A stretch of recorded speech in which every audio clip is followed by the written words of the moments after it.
संघ तक्ष स्कंद 1 2 3 4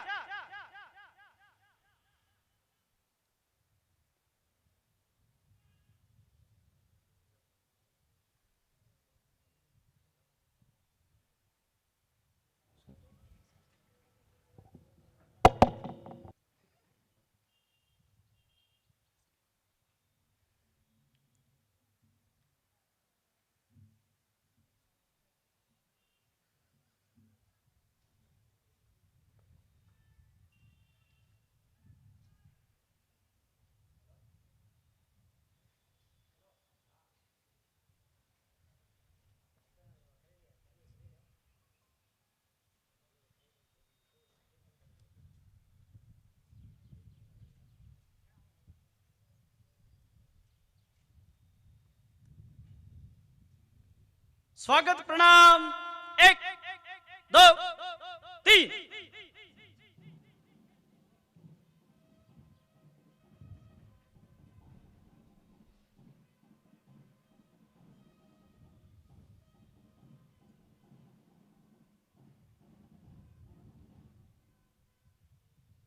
भुज दंड 1 2 3 4 आरम संघ तक्ष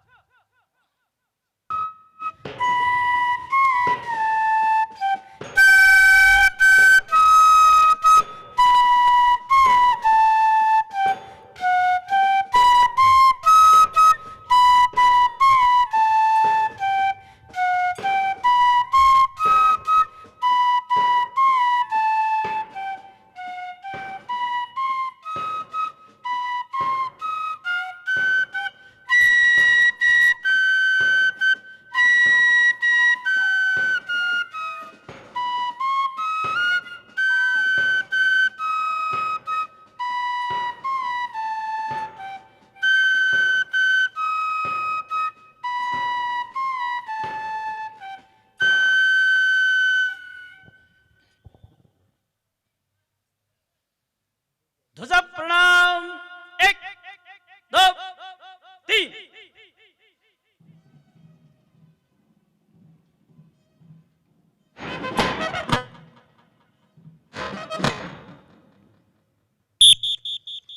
नमस्ते सदा वत्सले मातृभूमे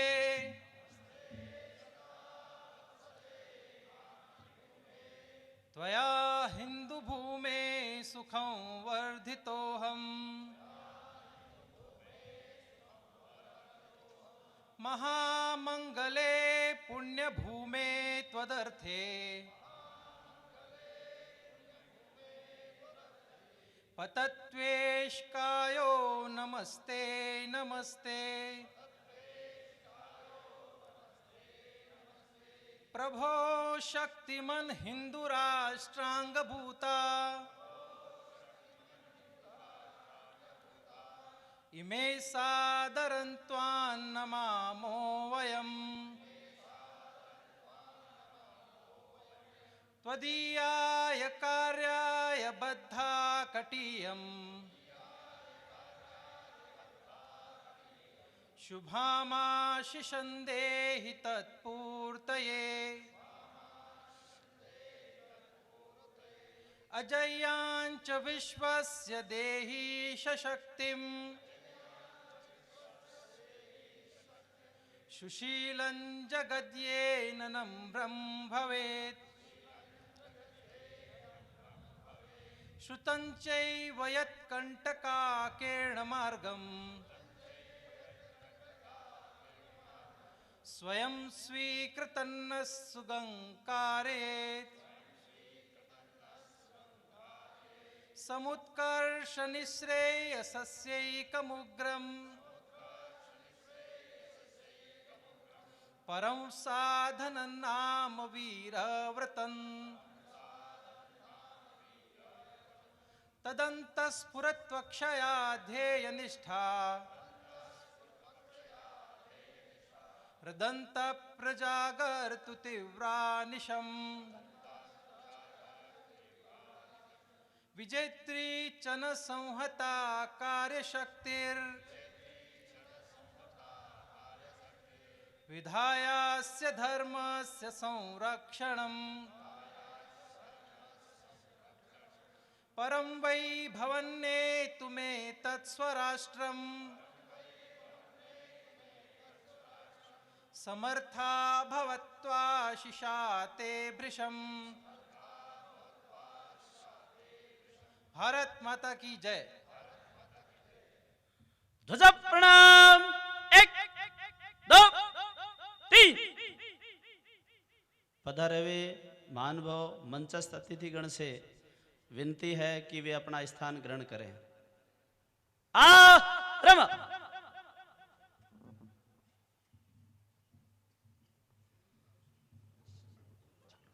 संघ दक्ष स्कंद 1 2 3 4। प्रत्युत प्रचलनम केंद्रतः प्रचल।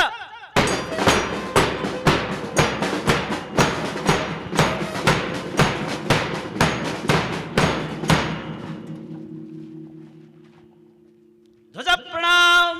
1 2 3।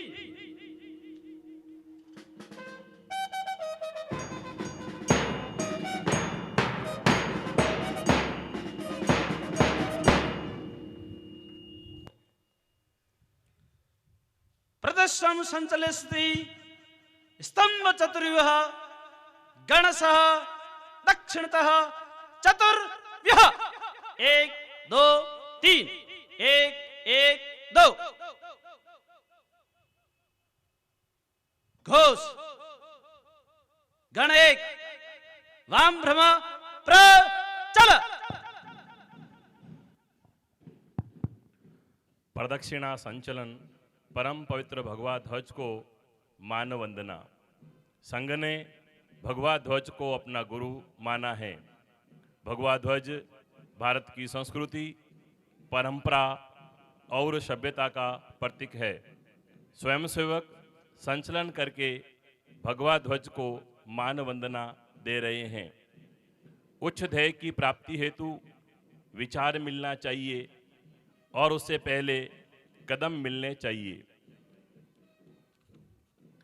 ध्वज प्रदक्षिणा अर्थात ध्वज परिक्रमा का मूल भाव स्वयं को शारीरिक और मानसिक रूप से परम पवित्र भगवे ध्वज के प्रति पूर्णतः समर्पित कर देना है।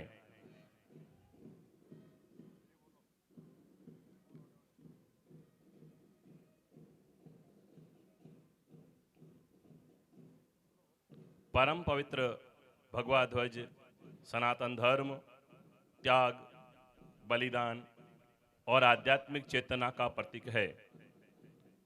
प्राचीन काल से ही यह संतों, ऋषियों की आध्यात्मिकता और योद्धाओं की वीरता का प्रतीक रहा है।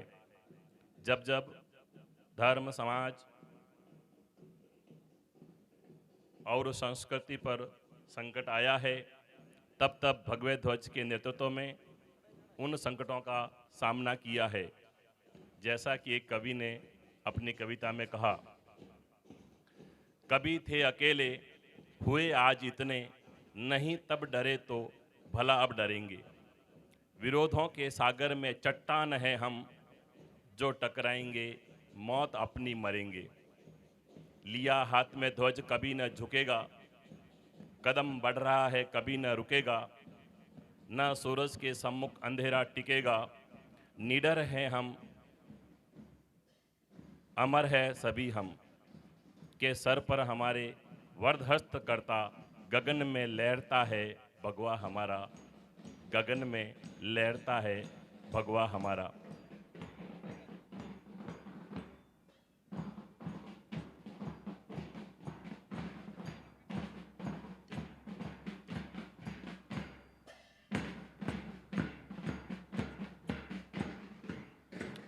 संघ का घोष स्वयंसेवकों के साथ समाज का आकर्षण का केंद्र है।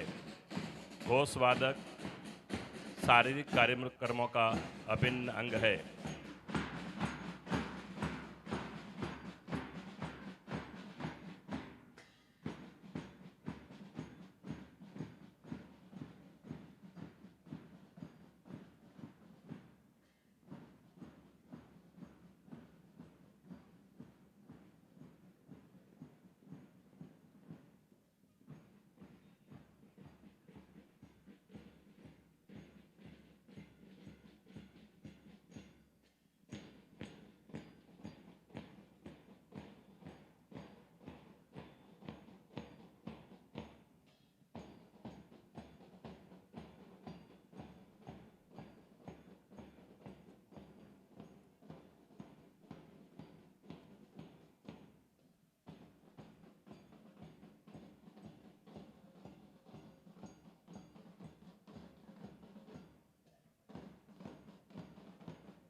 दंडवाहिनी प्र चलो।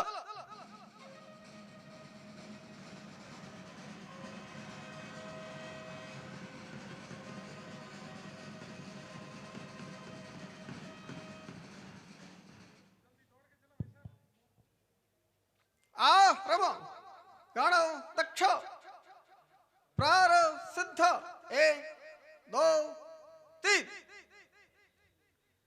प्रहार मार प्रयोग 1 करो। दंड प्रयोग। कर्म लाठी स्वस्थ। चमचम बाजे, देखी के प्रहार शत्रु मार को प्रयोग 2 घेरा धर के। सावधान कर्मश 1 वार जो करना है कर ले, गोमत ये छोटी पवन के वेगा। शौर्य कर्मश और रक्षा की 2 रीति, लाठी कला सनातन रीति। स्वस्थ सावधान प्रसर मार करो। जब लाठी हाथ में बिजली की तरह चमकती प्रतिसर है, चतुर्वार करो। 1 2 3 4 स्वस्थ सावधान प्रति प्रसर मार करो। जब हाथ में लाठी बिजली की तरह चमकती है तो उसे देखकर स्वस्थ शत्रुओं का हृदय कांप सावधान उठता है। प्रहार अर्ध भ्रम युग विस्तार कर्मश 1 जब लाठी हवा के वेग से चारों तरफ घूमती है तो विरोधी के सारे वार और पैतरे असफल हो कर्मश जाते हैं। 2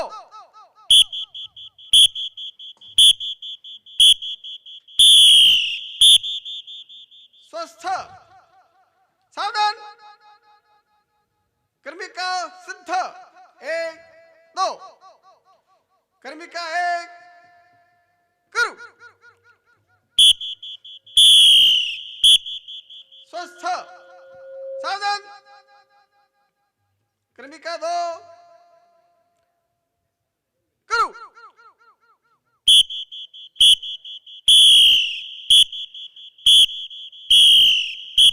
स्वस्थ सावधान सिरमार कर्मिका 1 सतुष्क कर्मश 1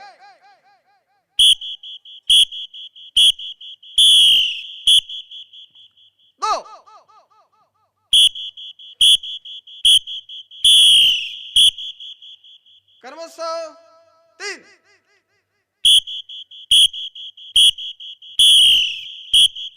क्रमशः 4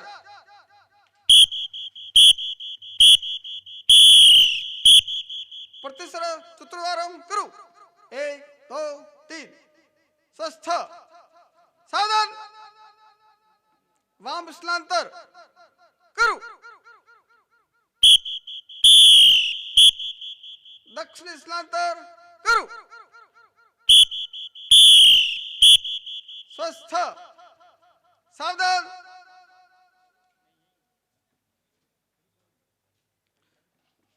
स्वागत प्रकार 1 विभाक्ष 1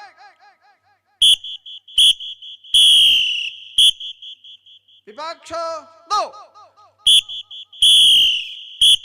पूज 2 1 2 3 अर्थ वृत्त प्रचल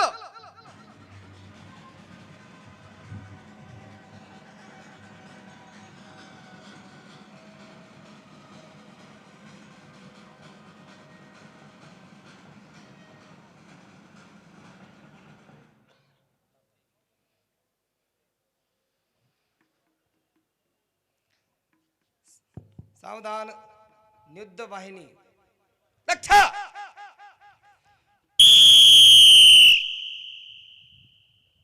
नियुद्ध मूलतः एक भारतीय विधा है।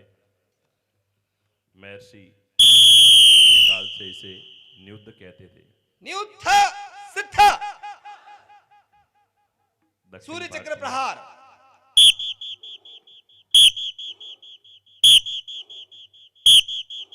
नासिका प्रहार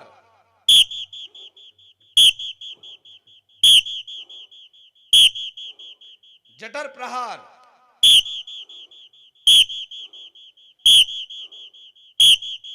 स्वस्थ सावधान पार्श्वक्षेप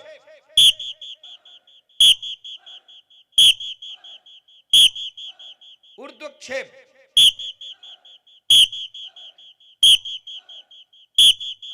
अधोक्षेप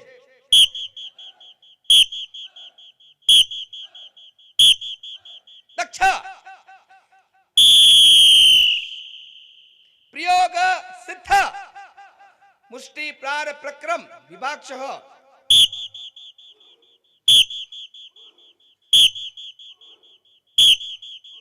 अपक्रम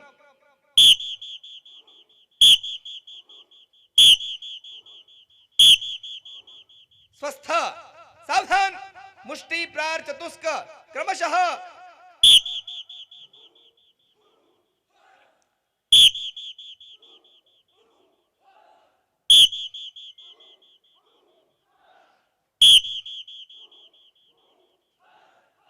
उत्तक्षेप चतुष्क क्रमशः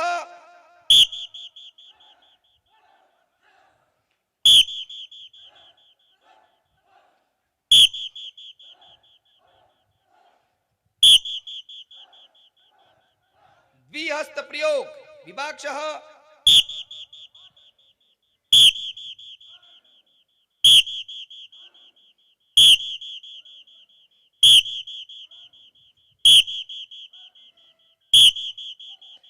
स्वस्थ सावधान प्रयोग सिद्ध मुष्टि प्रार द्वे प्रकार 2 क्रमशः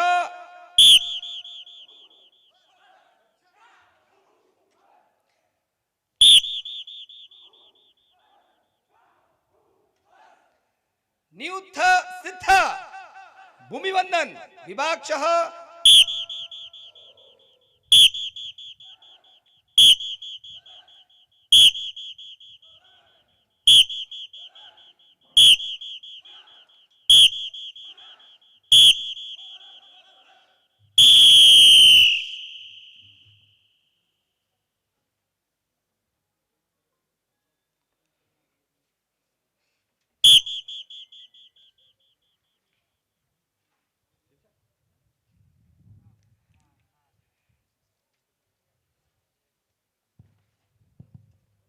नियुद्ध मूलतः एक भारतीय विधा है। महर्षि वशिष्ठ के काल से इसे नियुद्ध कहते थे। दक्षिण भारत में इस विद्या को कल्ला जाना जाता है। यह विद्या भारत से बौद्ध भिक्षुओं और प्रवासी भारतीयों द्वारा अनेक देशों में गई है।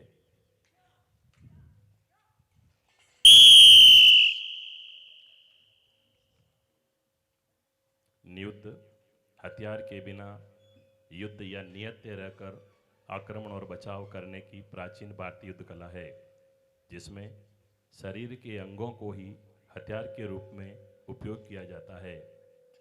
इसे बाहु युद्ध, मल्ल युद्ध या प्राण युद्ध भी कहते हैं।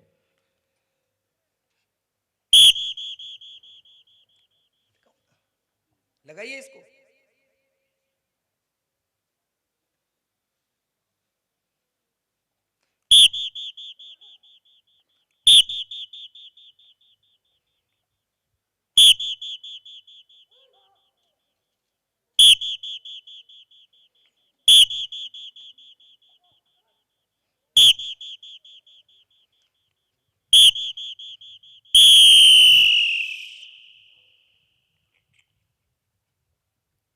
विश्व के विभिन्न देशों में इसको अलग अलग नामों से जाना जाता है।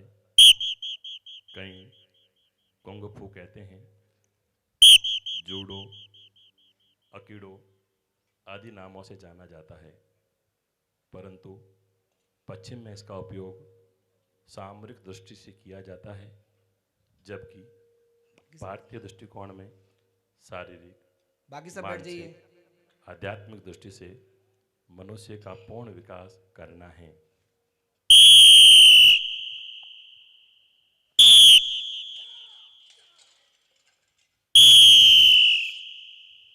उत्तिष्ठ अर्थ वृत।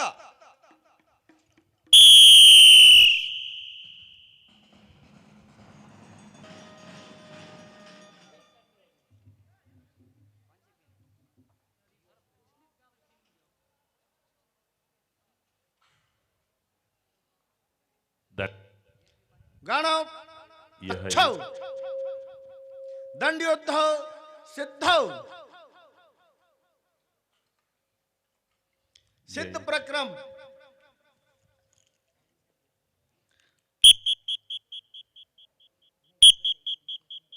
एक प्राचीन भारतीय युद्ध कला है, जिसमें सिद्ध अपक्रम,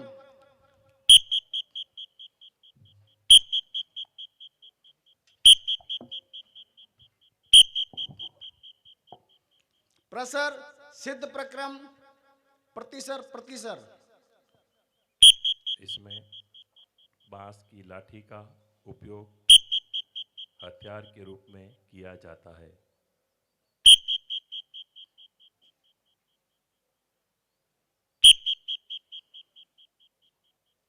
इसमें प्रसर, शिरोघात, प्रतिसर, प्रतिसर।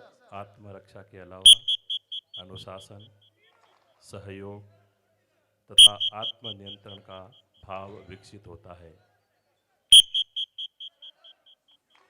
दंड युद्ध के संस्थापक महर्षि अगस्त्य को माना जाता है, कुंभाघात, जिन्होंने शिव जी की तपस्या कर कार्तिकेय भगवान, जिन्हें दंडपाणि कहा जाता है, से युद्ध कला का ज्ञान प्राप्त किया। कोष्ठा, अगस्त्य ऋषि ने दंड पर कल्पोसूत्रम नामक पुस्तक लिखी।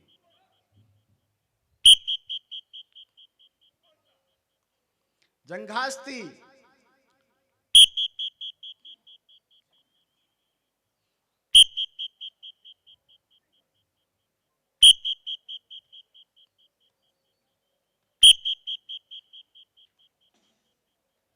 इसमें अधोजंगास्ती,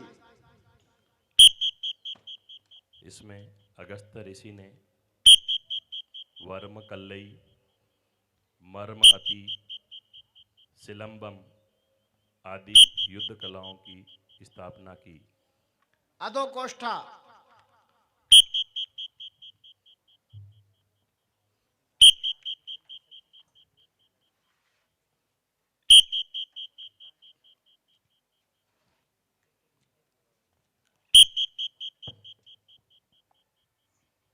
अधो कुंभा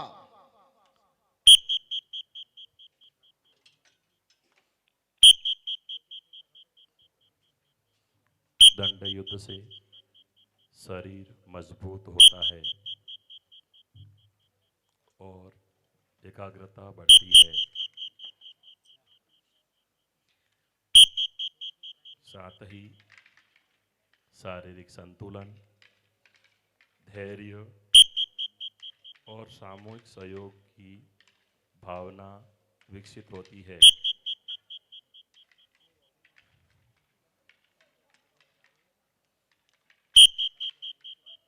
इसी संदर्भ में महाभारत के शांति पर्व में बताया गया है कि प्रतिसर चतुर्वारम कुरु दंडः भुज शास्ति दंड प्रजाः आह्रम स्वस्थ सर्वा दंड एवाभिरक्षति दंडः सुप्तेषु जागृति, अर्थात दंड से प्रजा की रक्षा की जाती है। दंड ही कानून है।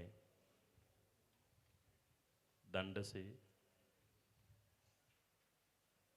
विकृत मानसिकता के लोग भय खाते हैं।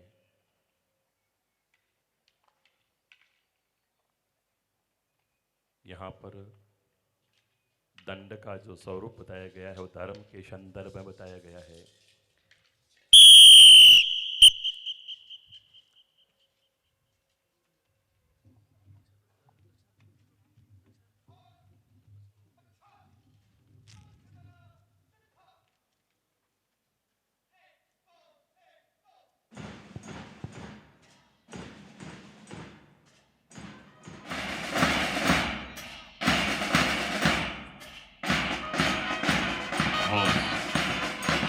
घोष का भारतीय शास्त्रीय संगीत और शैली पर आधारित वाद्य यंत्रों से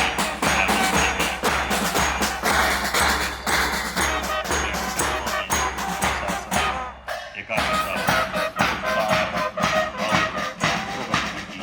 भावना को जागरूक करना है। घोष में आनंद, प्रणव, संघ, झल्लरी, त्रिभुज, सूर्य, नानांग एवं सवरत जैसे वाद्य होते हैं।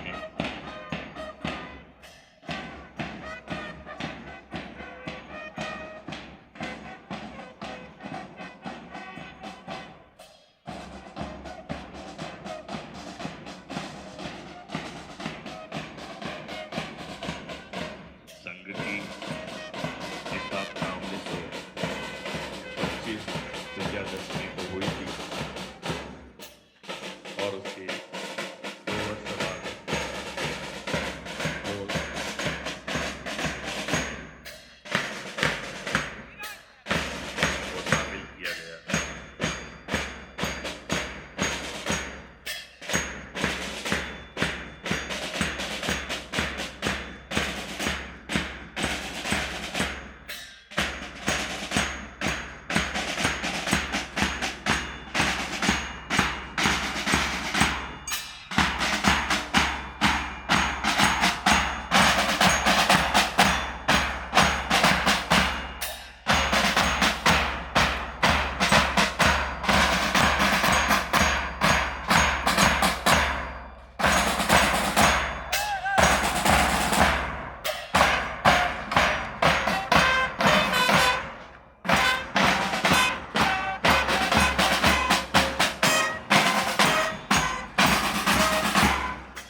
वैदिक मंत्रों सम्यक से करिए।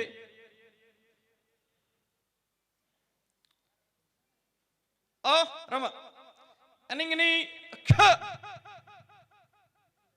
स्कंद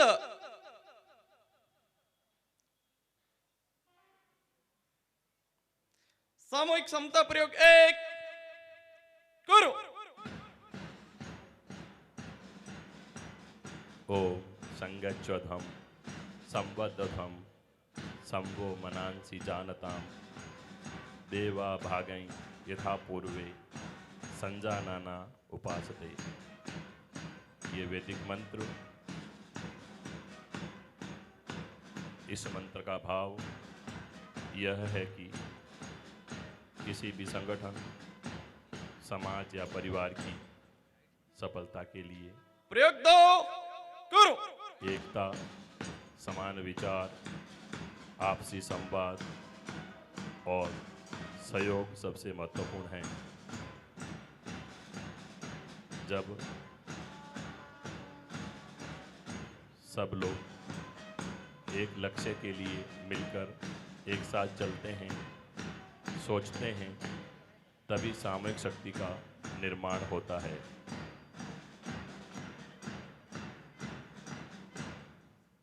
प्रयोग तीन करो।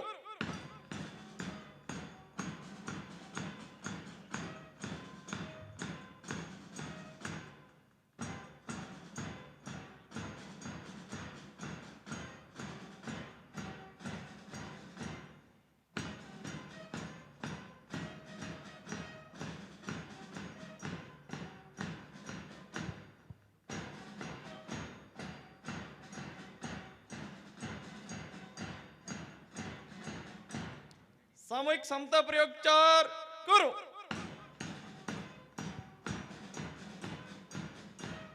स्वयंसेवकों द्वारा इस सामूहिक समता प्रयोग के माध्यम से समता, सांघिकता, एकात्मकता का भाव विकसित होता है, जो राष्ट्र निर्माण के लिए आवश्यक होता है। जब पांव मिलते हैं तो मन भी मिलता है।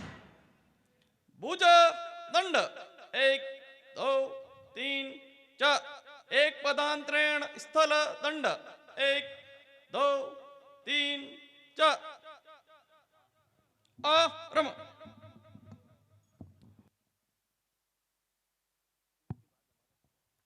सामूहिक व्यायाम योग। सावधान, व्यायाम योग स्थिति। योग क्रमांक एक गुरु। हम विजय की ओर बढ़ते जा रहे, संगठन का भाव बढ़ते जा रहे। सामूहिक व्यायाम योग इसी भाव को प्रदर्शित करता है। योग क्रमांक दो गुरु। इसमें सभी स्वयंसेवक एक साथ अभ्यास करते हैं, जिसमें सामूहिक ऊर्जा, अनुशासन और मानसिक शांति प्राप्त होती है। योग क्रमांक तीन गुरु।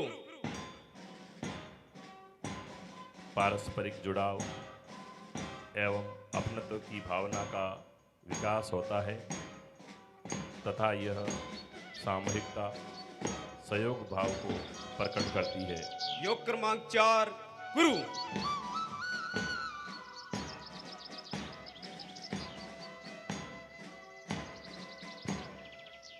साथ ही यह एक दर्शनीय दृश्य रमा स्वस्थ।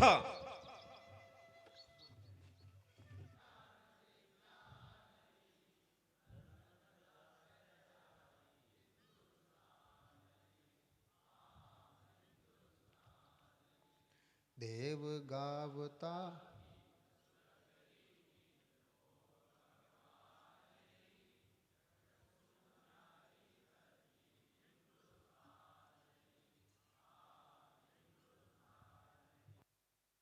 संघ के प्रत्येक कार्यक्रम में या बैठक में गीत कहने की परंपरा है। सावधान, दक्ष, उप कुश। विविध दासियों के गीत से मन में देशभक्ति और समाज भक्ति के संस्कारों का बीजारोपण होता है। राष्ट्रीय स्वयंसेवक संघ जोधपुर प्रांत के इस संघ शिक्षा वर्ग में मैं निवेदन करता हूं इस वर्ग के वर्ग कार्यवाह आदरणीय रमेश कुमार जी से कि वे वर्ग का प्रतिवेदन एवं मंचस्थ अतिथियों का परिचय करवाने हेतु मंच पर पधारें। आदरणीय रमेश कुमार जी।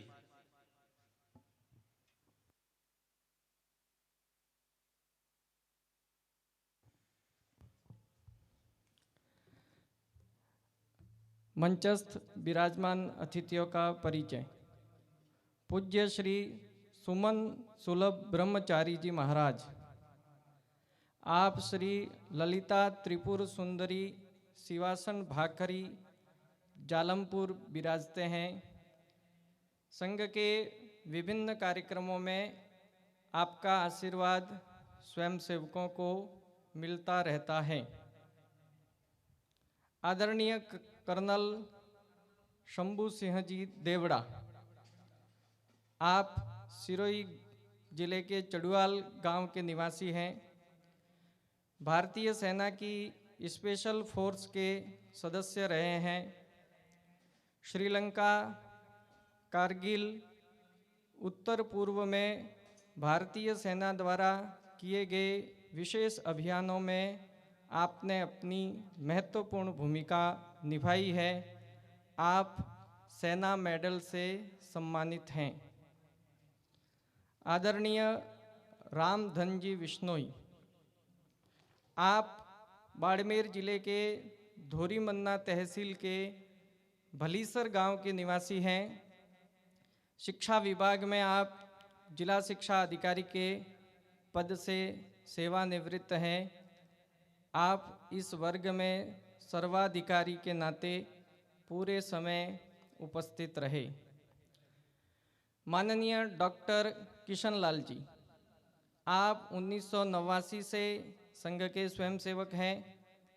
आपका अपना निजी चिकित्सालय है। पूर्व में आप विद्या भारती, सेवा भारती में दायित्व निर्वहन कर चुके हैं। वर्तमान में आप भिनमाल जिले के माननीय जिला संघ चालक हैं। आपका निवास रानीवाड़ा है। आदरणीय हनुमान सिंह जी, आप 1972 में संघ के स्वयंसेवक बने। राजकीय सेवा में प्रधानाचार्य के पद से सेवानिवृत्त हैं। पूर्व में 2001 से 2008 तक आप चित्तौड़ प्रांत कार्यवाह, 2008 से 2021 तक अपने राजस्थान क्षेत्र के क्षेत्र कार्यवाह रहे। वर्तमान में आप राजस्थान क्षेत्र की कार्यकारिणी के सदस्य हैं। आपका निवास अजमेर है। आदरणीय रामधन जी व माननीय डॉक्टर किशन लाल जी से निवेदन है कि पूज्य सुमन सुलभ जी महाराज और आदरणीय कर्नल शंभू सिंह जी देवड़ा का बहुमान करावें।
वर्ग का प्रतिवेदन।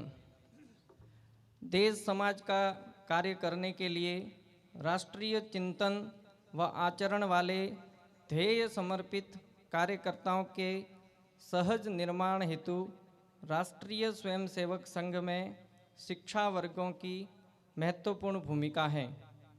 अपने कार्यकर्ताओं में ऐसे उत्कृष्ट गुणों का विकास करने हेतु राष्ट्रीय स्वयंसेवक संघ प्रतिवर्ष प्रशिक्षण वर्गों का आयोजन करता है। जिले की योजना से 3 दिवसीय प्रारंभिक वर्ग व 7 दिवसीय प्राथमिक शिक्षा वर्ग आयोजित किए जाते हैं।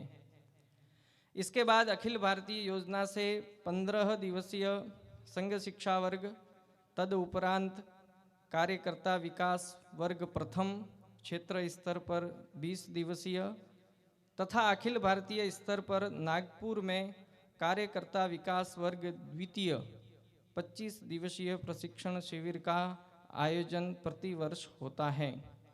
शिक्षा वर्गों की श्रृंखला में अपने राजस्थान क्षेत्र में इस प्रकार के 14 वर्ग चल रहे हैं।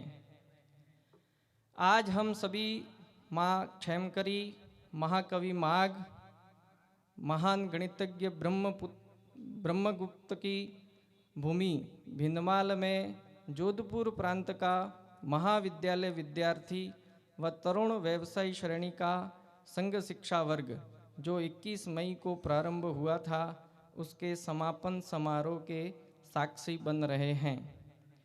संघ की रचना में राजस्थान के 3 प्रांत हैं, जयपुर, जोधपुर व चित्तौड़। इस वर्ग में जोधपुर प्रांत के 7 विभागों 21 जिलों से 270 शिक्षार्थियों ने प्रशिक्षण प्राप्त किया है। इसमें 112 महाविद्यालय विद्यार्थी, 62 व्यवसायी, 84 कर्मचारी व 12 मजदूर व किसान कार्यकर्ताओं ने प्रशिक्षण लिया है। इसमें शाखा टोली व ऊपर के दायित्ववान कार्यकर्ताओं का सहभाग रहा। वर्ग में इनके प्रशिक्षण हेतु 40 शिक्षक, 48 प्रबंधक व 17 जिलों के वरिष्ठ कार्यकर्ताओं ने जिला प्रमुख के रूप में वर्ग को सुचारू रूप से संचालन करने में अपनी महत्वपूर्ण भूमिका निभाई। तन समर्पित, मन समर्पित और यह जीवन समर्पित, इसी पवित्र भाव से शिक्षार्थियों ने न केवल अपना समय दिया, अपितु अपना शुल्क, आवागमन का किराया, गणवेश आदि का व्यय भी स्वयं ने वहन किया। स्वयं की नित्य उपयोगी सामग्री, बिस्तर तथा बर्तन भी साथ लाए।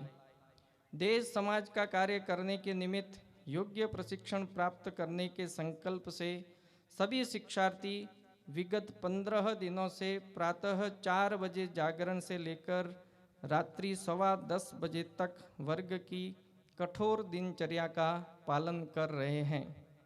शरीर माध्यम खलु धर्म साधन का अनुसरण करते हुए प्रतिदिन 4 घंटे शारीरिक का कठोर प्रशिक्षण शिक्षार्थियों ने प्राप्त किया है, जिसका प्रत्यक्ष दर्शन अभी शारीरिक प्रदर्शन में हम सभी ने किया है। संघ का कार्यकर्ता संवेदनशील व सेवाभावी बने, इस हेतु प्रत्येक शिक्षार्थी ने वर्ग में नियमित रूप से श्रम साधना भी की है, जिसके अंतर्गत पौधारोपण, पौधों को पानी पिलाना, परिसर की स्वच्छता आदि कार्य किए गए। शिक्षार्थियों में वैचारिक अधिष्ठान की पुष्टि हेतु चर्चा, संवाद और बौद्धिक कार्यक्रम आदि की योजना वर्ग में की गई। संघ, समाज व राष्ट्र से संबंधित विषयों की स्पष्ट जानकारी इन सत्रों में शिक्षार्थियों ने प्राप्त की। शिक्षार्थियों में बाधाओं एवं संकटों का अविचल रहकर सामना करने की प्रवृत्ति व संघर्षशीलता का गुण विकसित करने के लिए खेल महोत्सव का भी आयोजन किया गया। समाज में आत्मविश्वास एवं स्वाभिमान का भाव जागृत करने वाले पथ संचलन कार्यक्रम का आयोजन भी भिंदमाल नगर में किया गया। संगच्छध्वं संवधत्वं संवो मनांसि जानताम, इस वैदिक मंत्र का साकार स्वरूप शिक्षार्थियों के गणशः आवास में दृष्टिगत हुआ।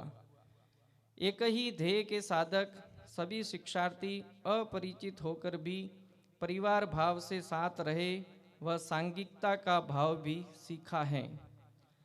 वर्ग में कुछ विशिष्ट नवाचार भी हुए, जिसके अंतर्गत पूरी वर्ग अवधि में भिंदमाल नगर एवं आसपास के ग्रामीण क्षेत्र के परिवारों से दोनों समय के भोजन हेतु रोटियों का संग्रह विशेष उल्लेखनीय है।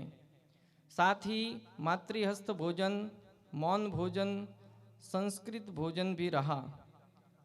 वर्ग अवधि में भिंदमाल नगर के 11 श्रेणियों के कुल 288 गणमान्य महानुभाव मातृशक्ति वर्ग दर्शन हेतु पधारी। पूरे वर्ग को सिंगल यूज प्लास्टिक मुक्त रखकर पर्यावरण संरक्षण का संदेश दिया गया एवं पानी बचाने के लिए प्रत्येक शिक्षार्थी ने 15 दिन तक अपने बर्तन मिट्टी से ही मांजे। इसके अतिरिक्त नियमित रूप से एक अन्य भारतीय भाषा, जिसके तहत पंजाबी भाषा की लिपि और उच्चारण का ऐच्छिक प्रशिक्षण भी शिक्षार्थियों को दिया गया। इस 15 दिवसीय वर्ग में आदरणीय उल्लास जी कुलकर्णी, अखिल भारतीय कार्यकारिणी के सदस्य सहित प्रांत व क्षेत्र के अधिकारियों द्वारा शिक्षार्थियों का विभिन्न विषयों पर प्रबोधन किया गया। वर्ग में सर्वाधिकारी के रूप में धोरीमन्ना बाड़मेर के सेवानिवृत्त जिला शिक्षा अधिकारी श्री रामधन जी पूरे समय वर्ग में उपस्थित रहे। कल प्रातः दीक्षांत समारोह के पश्चात संघ शिक्षा वर्ग का प्रशिक्षण पूर्ण कर सभी शिक्षार्थी अपने क्षेत्र में संघ कार्य को और अधिक उत्साह से करने का संकल्प लेकर लौटेंगे। राष्ट्र को परम वैभव संपन्न बनाने हेतु स्वयंसेवकों की अथक अविरल संघ साधना इसी प्रकार चलती रहेगी। हम विजय की ओर प्रतिपल नित्य निरंतर बढ़ रहे हैं। प्रगति के सोपान अविरत सतत नूतन चढ़ रहे हैं। इस 15 दिवसीय संघ शिक्षा वर्ग के सफल संचालन हेतु अनेक संस्थाओं, विभागों, व्यक्तियों का सहयोग हमें प्राप्त हुआ, जिसमें नगरपालिका, विद्युत विभाग, पुलिस प्रशासन, पत्रकार बंधु, जलदाय विभाग, आदर्श शिक्षा समिति आदि का नाम विशेष रूप से उल्लेखनीय है। साथ ही आज के इस समापन समारोह में पूजनीय सुमन सुलभ जी महाराज, आदरणीय कर्नल शंभू सिंह जी देवड़ा सहित आप सभी महानुभाव मातृशक्ति अपना अमूल्य समय निकाल कर पधारे। आप सभी का राष्ट्रीय स्वयंसेवक संघ जोधपुर प्रांत हार्दिक आभार प्रकट करता है। पूज्य सुमन सुलभ जी महाराज जी से निवेदन रहेगा कि आप अपने आशीर्वचन से हम सभी को लाभान्वित करावें।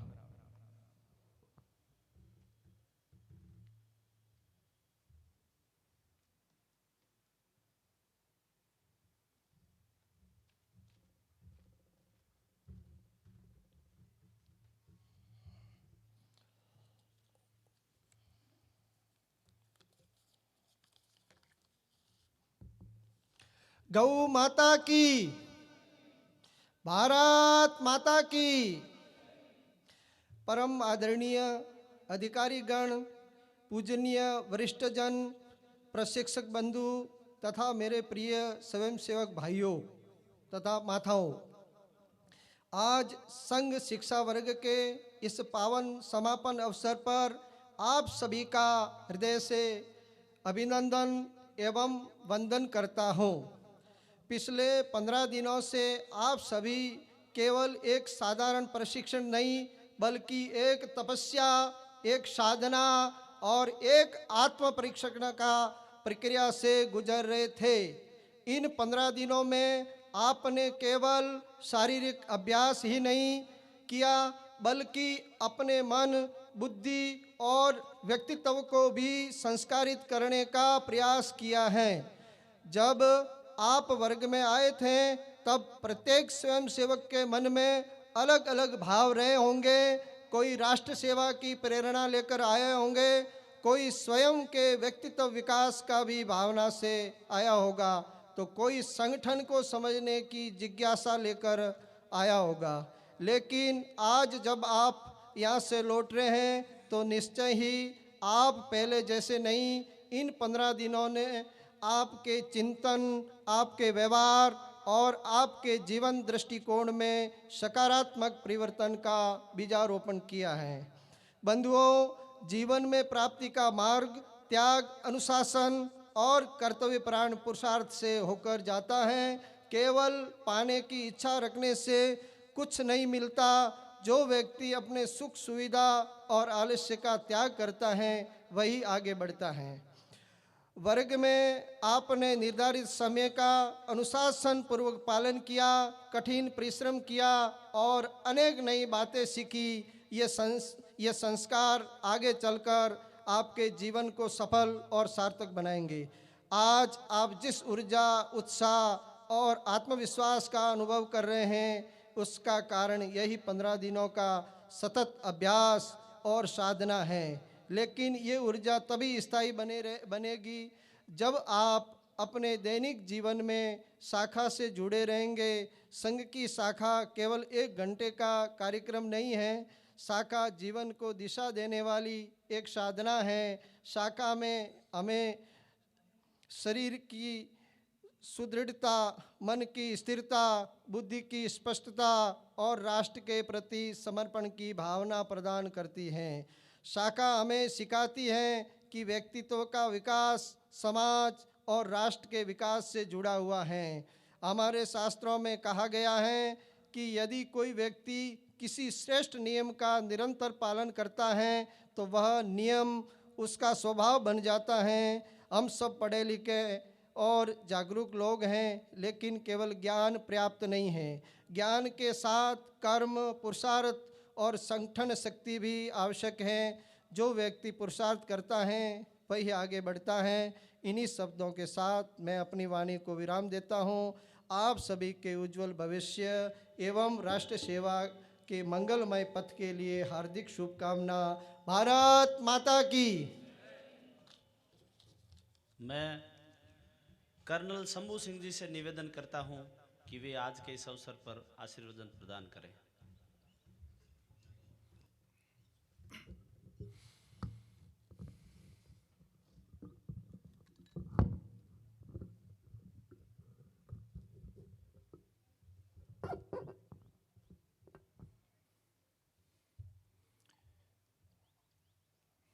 आदरणीय, परम आदरणीय संत महोदय,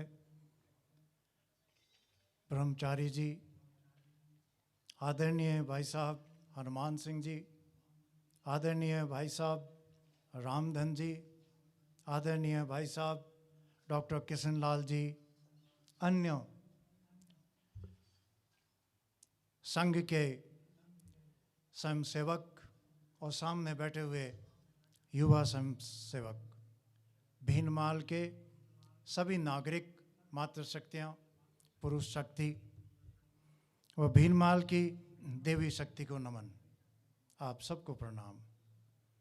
ये मेरे गौरव की बात है कि मैं आज इस देश के लिए पूरा अपना समय और जीवन को त्याग करने वाले स्वयंसेवकों के सामने खड़ा हूँ। आपको यहाँ पर इसलिए इकट्ठा किया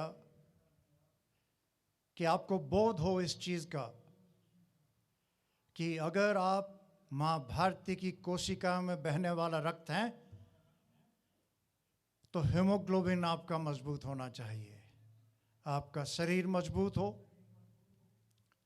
सोच पे आपका नियंत्रण हो, जीवनी पर नियंत्रण हो, जीवन अनुशासित हो। आप इस देश माँ भारती की ताकत हैं। अगर उसमें ढील है तो नहीं।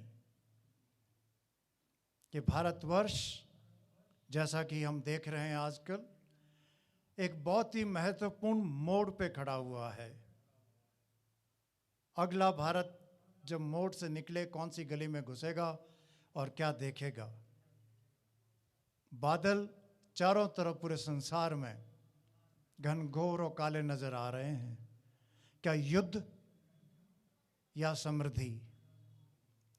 इस देश ये तैयार रहे, उसमें आपकी बहुत बड़ी भूमिका रहेगी। अच्छे दिन आते हैं तो सभी ठीक हैं, अगर अच्छे दिन ना आए, युद्ध की स्थिति हो और कोई समस्या आए, आर्थिक स्थितियां हो, जो समस्याएं जैसे तैसे हो रहा है, आप लोगों की भूमिका बड़ी महत्वपूर्ण रहेगी। मुझे इस बात का गर्व है कि मैं आपके सामने खड़ा हूं। मैंने अब तक सुना था और बड़े मित्र हैं। मेरे गांव में 1981 में पहली शाखा शुरू हुई। मेरा छोटा भाई जितेंद्र सिंह पूरी जीवनी स्वयं सेवक रहा। इस संबंध से, क्योंकि मैं सेना में गया तो एक सैनिक ही रहा, अपना काम किया, आपसे संबंधित हूँ। देश के लिए त्याग करने वालों को मेरा बहुत बहुत प्रणाम। आप सबको धन्यवाद, और धन्यवाद इस बात का मुझे आपने गौरव दिया। धन्य। जय माँ भारती, भारत माता की जय। आज के इस कार्यक्रम में हमारे बीच में उपस्थित है आदरणीय हनुमान सिंह जी। मैं भाई साहब से निवेदन करता हूं कि अवतरण काव्य गीत के पश्चात उद्बोधन प्रदान करावे।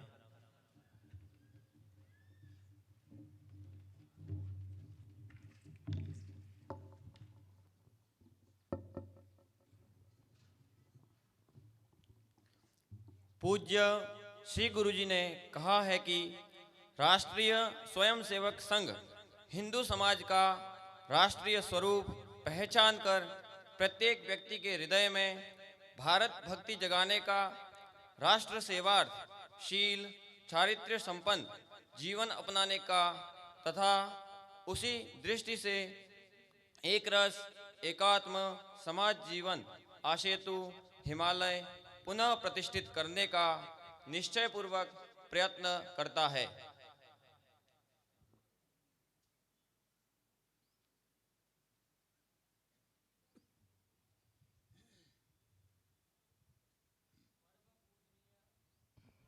परम पूजनीय श्री गुरुजी वदति राष्ट्रीय स्वयंसेवक संघः हिंदू समाजस्य राष्ट्रीय स्वरूपम अभिज्ञाय प्रतिजन हृदये भारत भक्ति भावनां जागरयितुं राष्ट्र सेवायै शील चारित्र्य संपन्न जीवनं विधातुं तद्दृष्ट्या एव एकात्म स्वरूपम एकरसयुक्तम् आसेतु हिमालय पर्यन्तं पुनः प्रतिष्ठापयितुं च निश्चयपूर्वकं प्रयतते।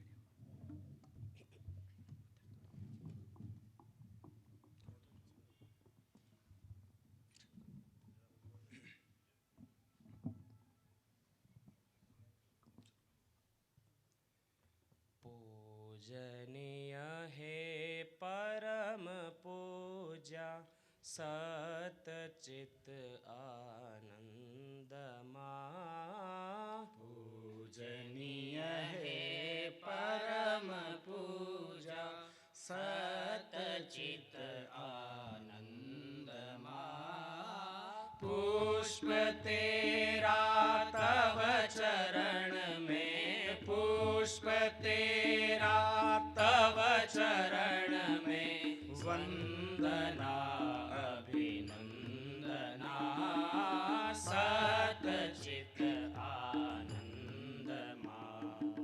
सृष्टि का अस्तित्व तुम हो, सृष्टि का चैतन्य तुम हो, सृष्टि का सौंदर्य तुम हो, सृष्टि का कण कण ही तुम हो। सप्त स्वर सृष्टि निनादित, सप्त स्वर सृष्टि निनादित चिर अलौकिक छंद मां। पुष्प तेरा तव चरण में, पुष्प तेरा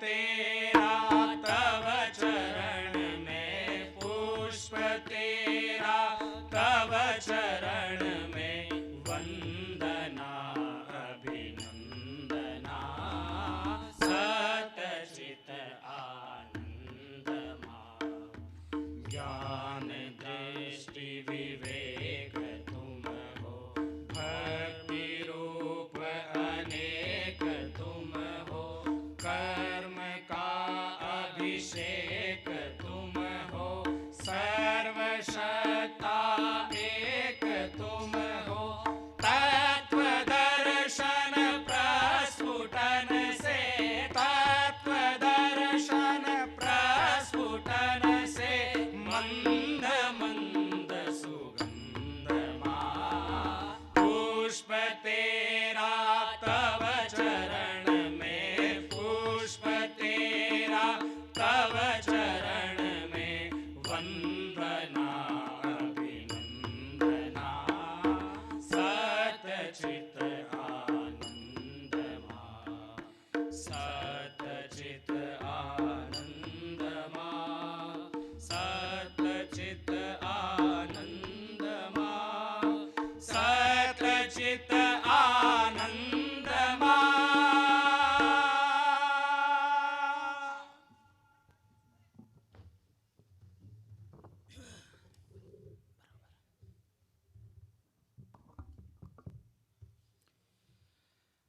पूज्यपाद सुमन सुलभ ब्रह्मचारी जी महाराज, आदरणीय कर्नल शंभू सिंह जी देवड़ा, इस संघ शिक्षा वर्ग के आदरणीय सर्वाधिकारी जी, इस जिले के माननीय संघ चालक जी, नगर और इसके आसपास से पधारे हुए संघ हितैषी बंधु और बहनों, आत्मीय स्वयंसेवक बंधुओं, 712 में भारत पर जो आक्रमण की एक श्रृंखला प्रारंभ हुई, एक विचित्र प्रकार का आक्रमण था जिसमें आक्रमणकारी हमारी माता बहनों की मृत देहों के साथ भी जिस प्रकार का व्यभिचार करता था, उस अवस्था में इस देश की माता बहनों को जोहर जैसा संकल्प करना पड़ा। उन शक्तियों से सतत संघर्ष करने के उपरांत तो अपने देश की अस्मिता, अपनी संस्कृति, अपने स्वत्व को भुलाने का प्रयत्न करने वाले अंग्रेजों का एक दुष्चक्र, वो भी हमने झेला। ये 1000 वर्षों का सतत संघर्ष के उपरांत 1947 में जब स्वराज प्राप्त हुआ तो स्वदेश जनों को लगा कि अब हम अपने स्वत्व, स्वाभिमान, उसके आधार पर एक पुनः जीवन प्रारंभ करेंगे। लेकिन दुर्भाग्य से जिनके हाथ में सत्ता प्राप्त हुई और जिनका वैचारिक रूप से पृष्ठपोषण करने वाले जो कम्युनिस्ट लोग थे, उनके कारण से शिक्षा से लेकर संस्कृति तक जिस प्रकार का एक विभत्स वातावरण पैदा किया गया, उसमें स्वाभिमानी, अपनी संस्कृति से प्रेम करने वाले, अपने स्वत्व के ऊपर अभिमान करने वाले ऐसे लोग अल्पमत हो गए। जो देश कभी सोने की चिड़िया कहलाता था, जो देश अपनी ज्ञान परंपरा के कारण से विश्व का गुरु था, उस देश को विश्व के समक्ष आर्थिक सहायता प्राप्त करने के लिए कटोरा लेकर घूमना पड़ा। इस देश के स्वर्ण भंडार को गिरवी रखना पड़ा। कूटनीतिक रूप से जिस देश के आत्मसम्मान को बेचा गया, ऐसे इस देश की अवस्था का जिन्होंने दर्शन किया, जिन्होंने इसे बदलने का प्रयत्न किया, उसका सुपरिणाम भी हमको देखने को मिला। गत कुछ वर्षों से हम सब देखते हैं कि इस देश का विश्व में जो सम्मान बढ़ा है, कूटनीतिक रूप से जिस देश की बात को आज सुना जाता है, समस्त संसार को अपने इशारे पर चलाने का प्रयत्न करने वाला देश, उसका प्रधान भारत के प्रधान को अपना मित्र कहने में गौरवान्वित होता है। जिस देश की जो परंपराएं हैं, उन परंपराओं को वैश्विक स्वीकृति प्राप्त होते हुए भी आज हम देखते हैं, जिस अध्यात्म की अपने देश में हम बात करते थे, आज वो अध्यात्म विश्व स्वीकृत होता हुआ हमको दिखाई देता है। अकेले यूके में 150 से अधिक विशाल मंदिर हैं। अमेरिका में 1200 से अधिक मंदिर हैं। विश्व का सबसे विशालतम मंदिर भारत से बाहर यदि कहीं है तो अमेरिका और इंग्लैंड में है। जिन देशों से वो आंधी निकली थी, इस देश ने जिनको भुगता,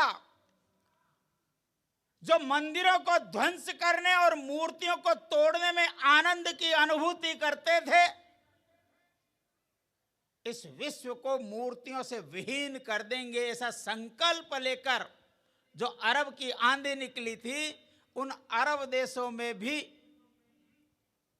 आज विशालतम मंदिर है, जहां पर और दर्शकों की भीड़ लगी रहती है। एक मनोवैज्ञानिक है अमेरिका की, वो स्पिरिचुअलिटी और मनोविज्ञान इसके ऊपर शोध करती है। उसका नाम है लीसा मिलर। उसने भी एक आलेख लिखा, न्यूज वीक में छपा। उस आलेख का शीर्षक है we are all Hindus now. हम अमेरिकन सब अब हिंदू हो गए हैं, ऐसा वो कहती है। किस आधार पर कहती है? वो बताती है कि हम जब संडे स्कूल में चर्च में जाते थे तो हमको पढ़ाया जाता था कि क्रिश्चियनिटी, ये जो हमारा रिलीजन है, यही विश्व का सर्वश्रेष्ठ रिलीजन है। हमको पढ़ाया जाता था कि ये जो जीसस है यही सत्य है, यही मार्ग है। फादर के पास जीसस के बिना अनुमोदन के कोई नहीं जा सकता, ऐसा जो एकांतिक रिलीजन था।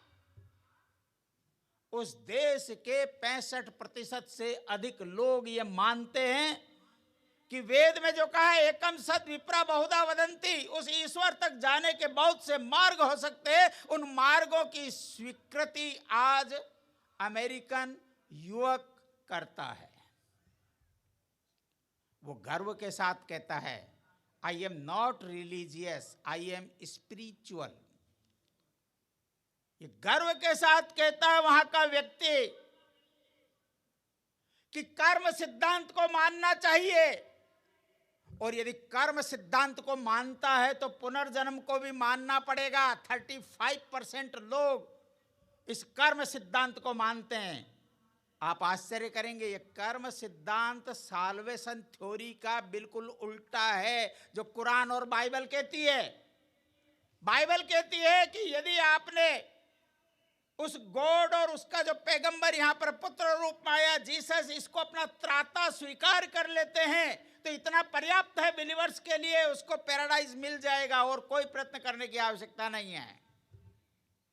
इस्लाम कहता है जिसने ला इलाहा इल्लल्लाह बोल दिया तो उसका निश्चित है जन्नत में जाना, और कुछ करने की आवश्यकता नहीं है। लेकिन कर्म सिद्धांत यह कहता है कि आप अगर शुभ कर्म करेंगे तो शुभ फल मिलेगा, यदि आप अशुभ कर्म करेंगे तो इसका पाप कर्म आपको भोगना पड़ेगा, और वो यदि एक जन्म में पूरा नहीं होता तो बार बार जन्मना पड़ेगा। इस कर्म सिद्धांत को अमेरिका के लोग स्वीकार करने लगे हैं। वहां पर यह माना जाता है कि किसी भी व्यक्ति को आग लगाकर नहीं मारना चाहिए। क्यों? क्योंकि ये जो आग का दंड है, ये गॉड का दंड है जो हेल में देगा, या ये अल्लाह का दंड है जो जहन्नम में देगा। इसलिए गाड़ना ही चाहिए, जलाना नहीं है। उस अमेरिका में 25% से अधिक लोग मरने के बाद स्वयं को जलाने की व्यवस्था करके जाते हैं।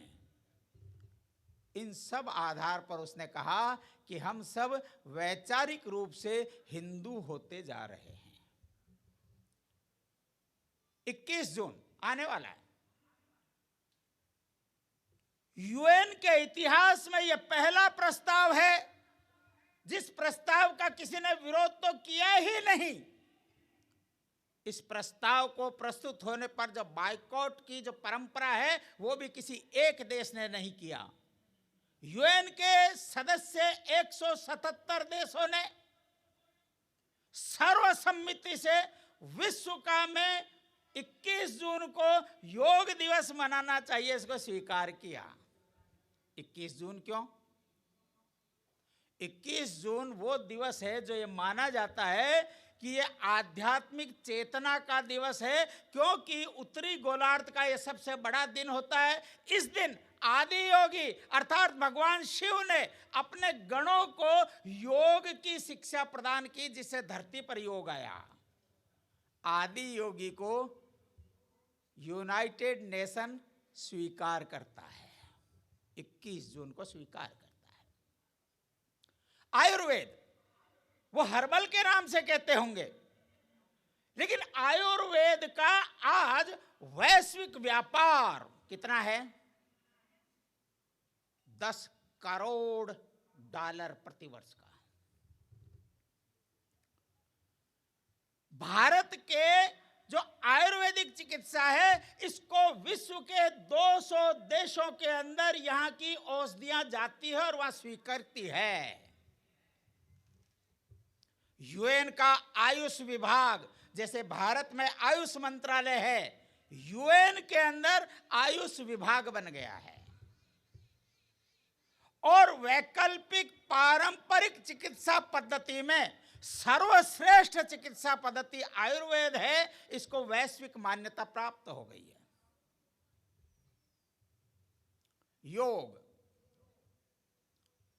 विश्व में योग के वस्त्र, योग की मैट्स, योग के आचार्य, योग के जो कक्षाएं लगती है उसका लगने वाला शुल्क, इन सब का व्यापार कितना मानते होंगे आप? 2026 का जो आकलन है वो 11.5 लाख करोड़ रुपए का इन चीजों का व्यापार है। ये बताता है कि योग की वैश्विक स्वीकृति कैसी है। आप भारत की जिस आध्यात्मिकता को कहते हैं, आज स्वामीनारायण और इस्कॉन, इसके माध्यम से गीता का जो विस्तार है, आप अपना भारतीय वेश पहनने के अंदर शर्म की अनुभूति करते होंगे। वो यूरोपियन लोग जो इस्कॉन से जुड़े हैं, स्वामीनारायण से जुड़े हैं, भारतीय परिधान पहनकर हरे रामा हरे कृष्णा का संकीर्तन करते हुए सड़कों पर गुजरने में आनंद की अनुभूति करते हैं। भारत का केवल राजनीतिक कूटनीतिक प्रभाव ही नहीं, तो आध्यात्मिक, सांस्कृतिक, योग, आयुर्वेद, इन सब की परंपराओं का विश्व में एक स्वीकारोक्ति यह बताती है कि भारत बदल रहा है। भारत का स्वाभिमान ये जागृत हो रहा है। विश्व में भारत की पुनर्प्रतिष्ठा का ये काल है। लेकिन दुर्भाग्य से आज भी जब देश में देखते हैं तो एक तरफ ये पूरा का पूरा सुंदर दृश्य हमको दिखाई देता है। संघ के शताब्दी वर्ष में जो आधे से अधिक कार्यक्रम हमने संपन्न कर लिए हैं, वो चाहे गृह संपर्क का होगा, वो विजयादशमी पर संचलनों का और उत्सवों का होगा, वो चाहे जो सबसे बड़ा दृश्य हमको दिखाई दिया वो हिंदू सम्मेलनों का होगा। माता बहनों से लेकर हिंदू समाज के प्रत्येक आबाल वृद्ध का जैसा एक सुंदर दृश्य हमको दिखाई दिया, वो हमको एक सांत्वना प्रदान करता है कि देश की सज्जन शक्ति अब जाग रही है। देश का हिंदू अब जाग रहा है।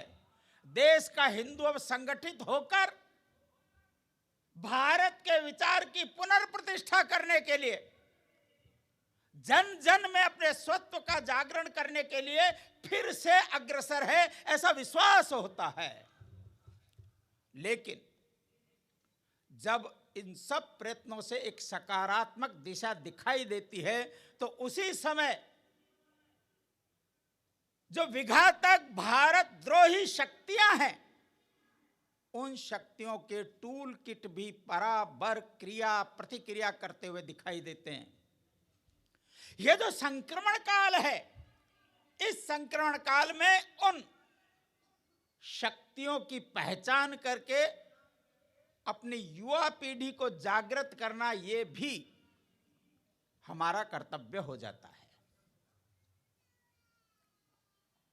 हम सबको लगता है कि आर्थिक दृष्टि से परास्त कम्युनिज्म समाप्त हो गया। हमको लगता है कि जो हथियार उठाकर नक्सलवादी क्षेत्रों में काम करते थे वो समाप्त हो गए, लेकिन ऐसा होता नहीं।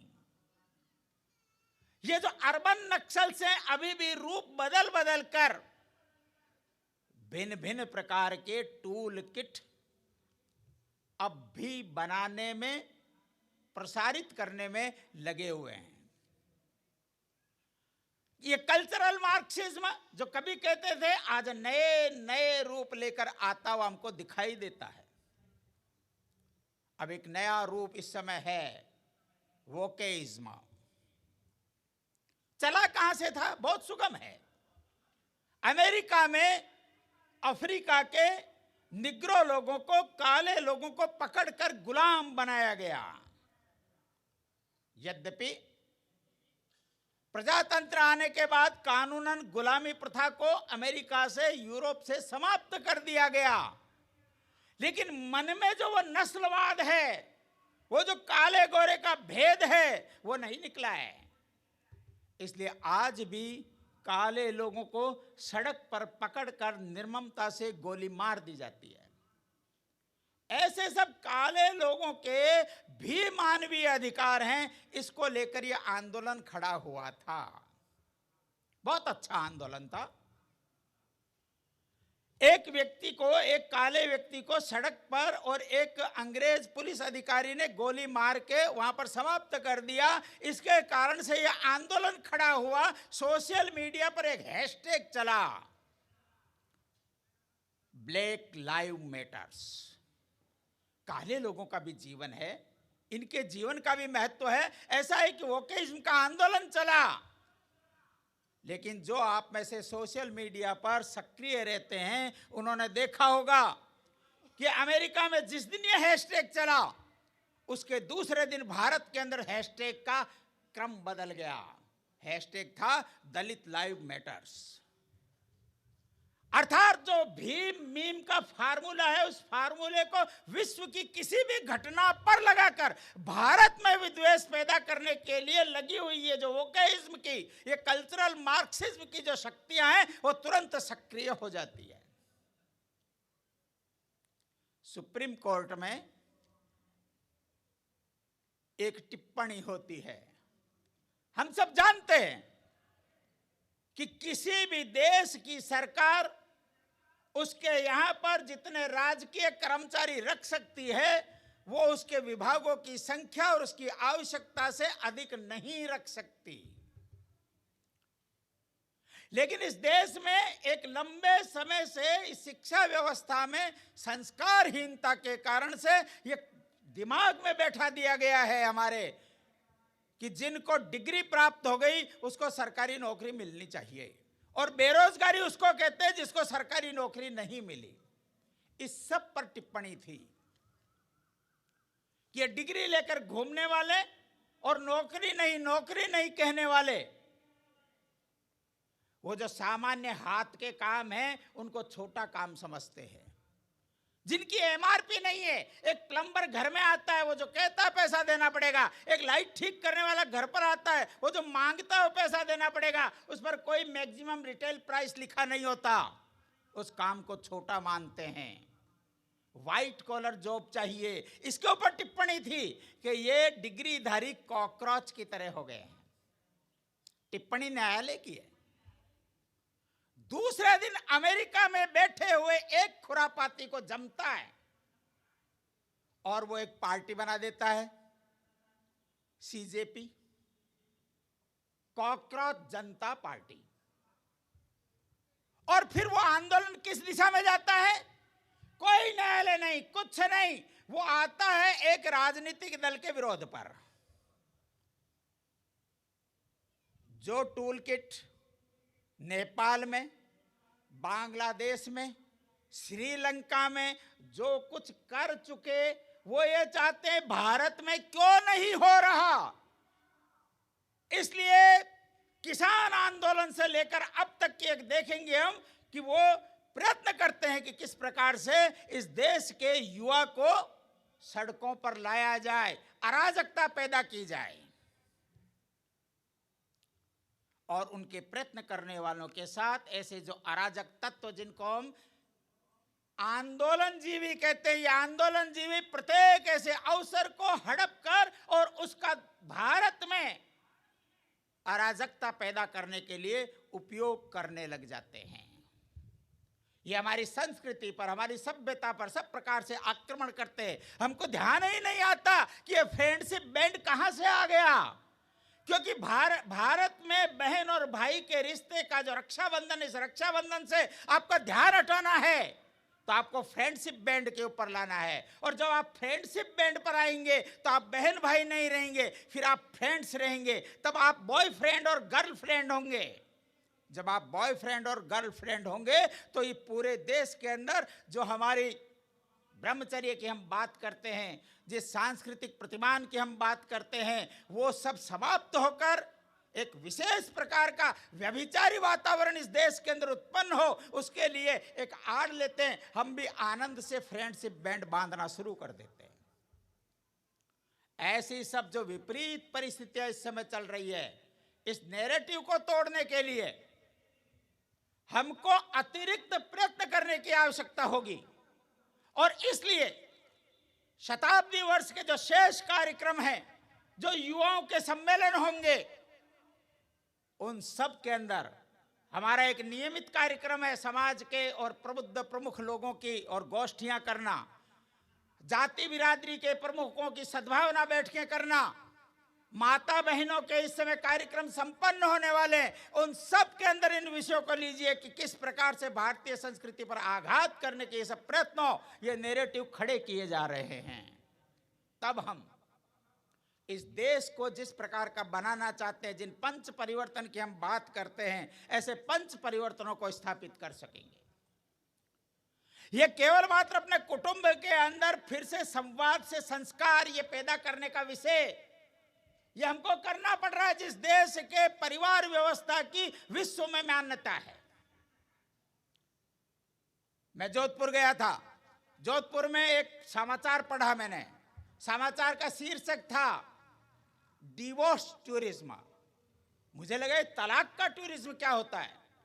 मैं उस महिला से मिलने गया जो चलाती है, वो इटली की महिला।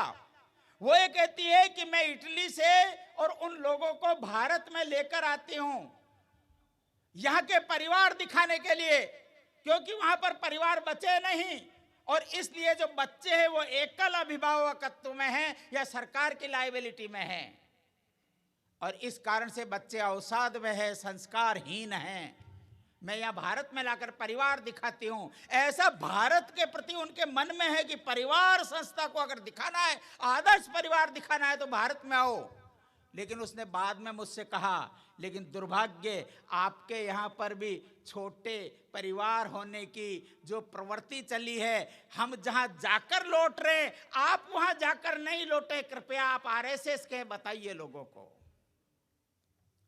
ये कुटुंब प्रबोधन ऐसा केवल सामान्य संस्कार और घर में बैठकर साथ भोजन करेंगे, साथ भजन करेंगे, इतना सुगम नहीं है। हमारी जो प्राचीन परंपरा, जिस वैभवपूर्ण भारत की हम कल्पना करते हैं, उस भारत का ताना बुना हमारे परिवारों में बुना गया है। इस देश के लिए मर मिटना ये परिवार में हमारी माँ ने सिखाया। ऐलान देनी अपनी हालरिये उदराय, पूत सिखावे पालने मरण बढ़ाई माए। ये बाकी के जितने संस्कार की हम बात करते हैं, जो चार बाकी जो परिवर्तन की हम बात करते हैं, उन सब परिवर्तनों का आधार है परिवार। इसलिए अपने परिवार संस्था को फिर से एक प्रतिमान, एक आदर्श परिवार की संकल्पना के साथ, जहां पर खुलकर प्रत्येक विषय पर बात होती है, वो करना पड़ेगा। अगर ये नहीं किया तो ये केरला फाइल 1-2 नहीं और भी देखते रहोगे। आपको मालूम है कि उस केरला फाइल में कितनी लड़कियां थी? 4 लड़कियां हैं। उसमें से एक मुस्लिम है, एक ईसाई है, 2 हिंदू है। ईसाई और मुस्लिम को तो बनना नहीं था, वो तो कन्वर्जन करती हैं, उनको तो घर में सिखाया गया है। लेकिन 2 हिंदू थी, उसमें से एक हिंदू लड़की ही क्यों बनी, दूसरी क्यों नहीं बनी? वो जो दूसरी हिंदू है वो कम्युनिस्ट थी।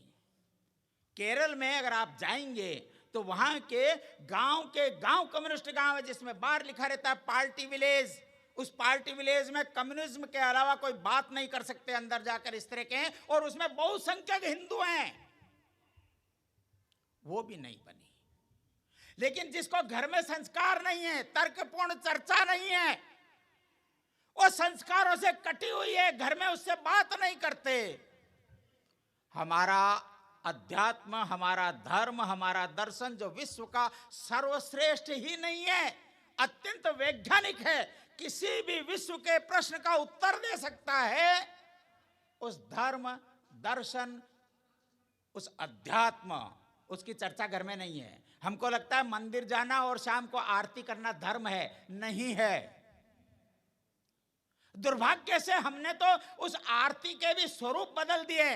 मैं कुटिल खल कामी हूं, तो कुटिल खल कामी है तो वही रहने वाला है, भगवान वही देने वाले हैं। वयम अमृतस्य पुत्रा, ये कहने वाले देश में कुटिल खल कामी हो गए, ऐसी आरतियां बोलते हैं। हमारे भजन मीरा सूर के पद नहीं है। हम भजनों के नाम पर फिल्मी गानों की पैरोडी बनाकर बोलते और कहते संस्कार मिलेंगे। कैसे मिलेंगे संस्कार? इन सब कुव्यवस्थाएं जो दुर्भाग्य से हमारे दिमागों में बैठा दी गई है, इन सब व्यवस्थाओं से, अव्यवस्थाओं से निकालकर इस समाज को फिर से सुव्यवस्था प्रदान करते हुए एक श्रेष्ठ भारत जिसकी कल्पना हम करते हैं, उस श्रेष्ठ भारत के साथ चलने के लिए समाज के बंधु भगिनी तैयार हो गए हैं। केवल मात्र उनको दिशा बताने की और तर्कपूर्ण दिशा बताने की आवश्यकता है। उस सब का उत्तरदायित्व तो हम सब स्वयंसेवकों पर है। एक एक घर में जाएं, अपने हिंदू सभ्यता, हिंदू संस्कृति, हिंदू इतिहास, इसकी चर्चा करें। हमारे पूर्वजों ने कैसे श्रेष्ठ कर्म किए जिन पर हमको गर्व है। आज ये समय हमारे काम करने का है ताकि आने वाली पीढ़ी हमको अपना श्रेष्ठ पूर्वज मान सके। ये संकल्प लेकर हम सब यहां से प्रस्थान करें। इतना ही निवेदन करके मैं अपनी बात समाप्त करता हूं।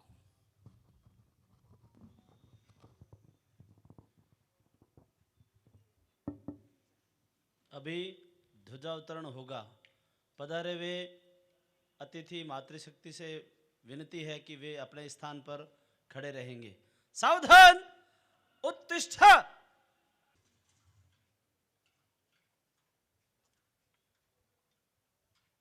विकीर के पश्चात सभी शिक्षार्थी वामव्रत करके रुकेंगे।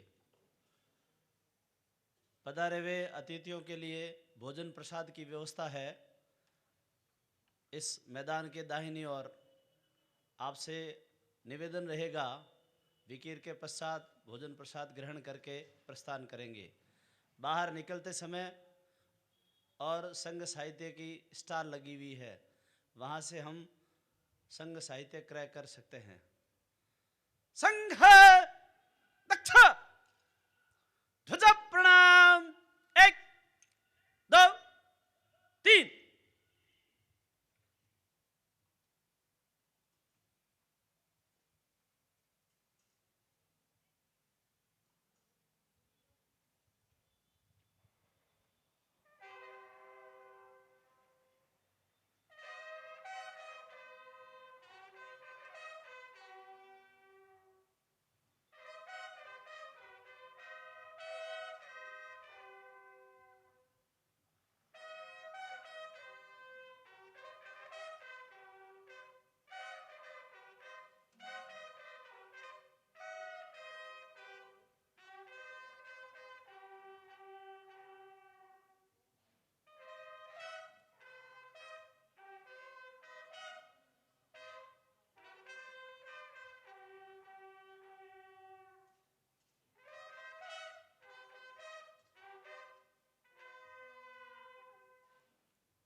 संघ वीकिर